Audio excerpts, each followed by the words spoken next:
अपने नापाक हाथों से हमारे तिरंगे को ना हाथ लगाए तो ज्यादा बेहतर है। इलीगल आईवी सीमा हैदर अपने नापाक हाथों से हमारे तिरंगे को हाथ ना लगाए तो ज्यादा बेहतर है। हमारे तिरंगे को नापाक करने की कोशिश ना करे। इलीगल आईवी सीमा हैदर हमारे तिरंगे को हाथ ना लगाए, बिल्कुल भी हमें बुरा लगेगा।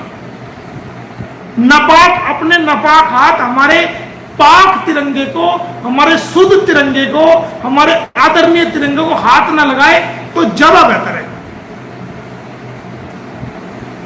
क्योंकि आपके हाथ लगाने से हमारे तिरंगे की शान में जो आप गुस्ताखी कर रही हैं वो काबिले माफी नहीं है। दूसरे देश का व्यक्ति तब हाथ लगा सकता है तब उसको भारत की नागरिकता मिल जाए, तब उसको राइट मिलता है। नागरिकता का मतलब यही है कि अगर भारत की नागरिकता मिली है तब उसको तिरंगा फहराने का राइट है, तिरंगे को हाथ लगा सकता है।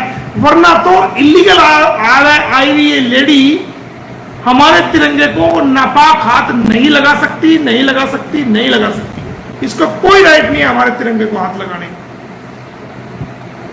बल्कि ये insult to the national flag की श्रेणी में आता है। अगर कोई ऐसा व्यक्ति जो इलीगल आया हुआ है वो हमारे भारत में आकर के तिरंगे को हाथ लगाए तो नेशनल, ये insult to the national flag की श्रेणी में आता है। सजा दी जानी चाहिए ऐसे लोगों को जो अपने नापाक हाथ को हमारे तिरंगे को हाथ लगाए।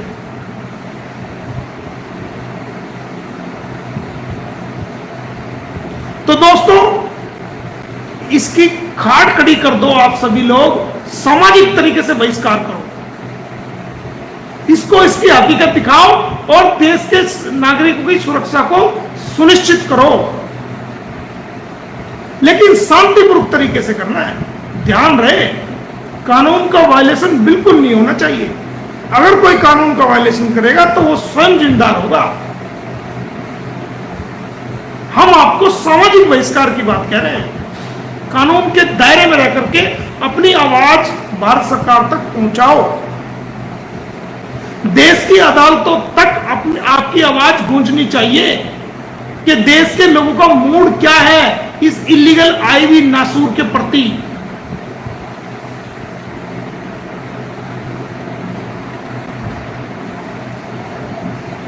देश के मूड को भाप लें हमारी अदालतें कि देश के लोगों का क्या मूड है इसके प्रति, और वो रंग लाएगी आपकी मेहनत। आपकी मेहनत जो है वो रंग लाएगी, 101% रंग लाएगी आपके। बहुत जल्द, ज्यादा समय नहीं, बहुत जल्द इसका बोरिया बिस्तरा पैक होके ऐसा फेंका जाएगा जैसे कोई माल गोदाम में बोरिया बिस्तरा फेंक देते हैं। माल गोदाम होता ना, कोई बेकार सी चीज, कूड़े का दान देखा या कोई डस्टबिन में जिस प्रकार कूड़े को फेंका जाता है, इसी प्रकार जो है इसके बोरे बिस्तरे को ऐसे फेंकेंगे। याद रखेगी ये।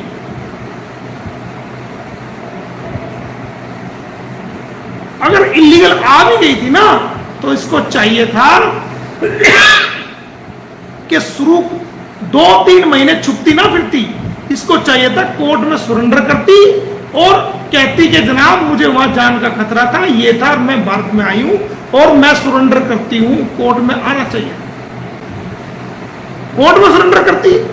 अब कोर्ट में तो कह रही है मैं तो गलती से आ गई, अब कह रही है मैंने शादी कर ली थी।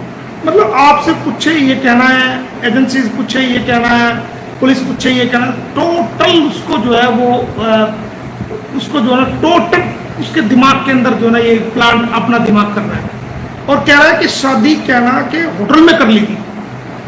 अरे भाई, कभी तो आप कहते हो पशुपतिनाथ में शादी कर ली, कभी आप कहते हो होटल में शादी कर ली। मतलब कोई स्टैंड तो रखो यार, कोई स्टैंड नहीं। अब तो यही है कि भारत की जनता इसको यहां से निकाले,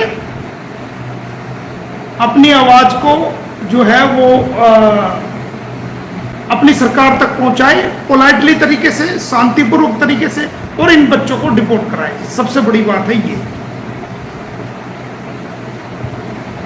क्योंकि आपकी ताकत और आपकी आवाज जो है वो भारत सरकार जरूर सुनेगी, आपकी एकता की आवाज सुनेगी और इसमें बहुत जल्दी जो है वो भारत सरकार जो कदम लेने जा रही है और जाएगी आपकी आवाज सुन के, अगर आप अपनी आवाज को वहां तक पहुंचाते हो। चाहिए मैंने अपनी तरफ से एक एक पॉइंट लिख दिए थे और जो सामने बातें आई थी वो तमाम सबूत के साथ हमने लिख दिए थे। अब भारत की सुरक्षा से कि अगर से खिलवाड़ होती है तो जो अधिकारी हैं जिनको लिखा गया है वो अधिकारी को इस पे विचार करना चाहिए कि जब उनको कोई इंफॉर्मेशन लिखित में मिली है तो उस पर कार्रवाई करे और देश को सुरक्षित करे, देश के नागरिकों को सुरक्षित करे और इस नासूर को यहाँ से उखाड़ के बॉर्डर के पार फेंकने की कोशिश करें। क्योंकि हम अपने देश की के ऑफिसर्स की तारीफ हम करेंगे, देश सरकारों की तारीफ हम करेंगे, अपने नेताओं की तारीफ हम करेंगे। इसकी ना यहाँ वोट है ना इसकी सपोर्ट है। ये कहती है कि जी मैं शरण में आई हूँ, शरण में नहीं आई है ये। जिस दिन अदालत में पेश हुई वहां पर इसने कहा जी मैं गलती से आई हूँ। अगर ये कहती है शरण में आई हूँ, नहीं, इसने लिख के दिया है वहां कोर्ट में कि जी मैं गलती से आई हूँ। इसने ये नहीं कहा कि मैं शरण में आई हूँ ये कहीं नहीं कहा कि मैं गलती से आई हूँ, इसने कहा कि मैं गलती से आई हूँ। इसकी जवाब मैं गलती से आई हूँ, मैं शरण में नहीं आई हूँ। तो दोस्तों ये जो है सिर्फ और सिर्फ, और एक बात और, ये जब ये मैटर हुआ, ये अपना पहलगाम वाला मैटर हुआ, ये तिरंगा फहरा रही है क्या? ये सब क्या मतलब 1 अरब 50 करोड़ जनसंख्या जो भारत की है, किसी भी व्यक्ति ने तिरंगा नहीं फहराया और न 26 जनवरी थी न 15 अगस्त, ये छत पे जाके तिरंगा फहरा रही है। तो ये मकसद क्या है? मतलब हम बेवकूफ हैं, हम 1 अरब 50 करोड़ जनसंख्या बेवकूफ है, हमारे अंदर देशभक्ति है ही नहीं। इसका मतलब तो हमारे अंदर तिरंगे की इसका मतलब कोई कदर ही नहीं है।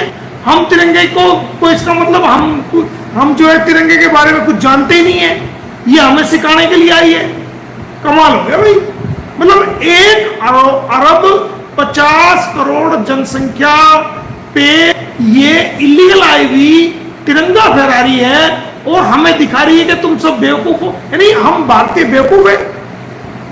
हमारी जनसंख्या 1 अरब 50 करोड़ है तो हम बेवकूफ है क्या? हैं? क्यों भराया इसने भाई? और मैं तो कहता हूं कि अपने नापाक हाथों से हमारे तिरंगे को ना हाथ लगाए तो ज्यादा बेहतर है। इलीगल आई हुई सीमा हैदर अपने नापाक हाथों से हमारे तिरंगे को हाथ ना लगाए तो ज्यादा बेहतर है। हमारे तिरंगे को नापाक करने की कोशिश ना करे। इलीगल आई हुई सीमा हैदर हमारे तिरंगे को हाथ ना लगाए, बिल्कुल भी हमें बुरा लगेगा। नापाक अपने नापाक हाथ हमारे पाक तिरंगे को, हमारे शुद्ध तिरंगे को, हमारे आदरणीय तिरंगे को हाथ ना लगाए तो ज्यादा बेहतर है। क्योंकि आपके हाथ लगाने से हमारे तिरंगे की शान में जो आप गुस्ताखी कर रही हैं वो काबिले माफी नहीं है।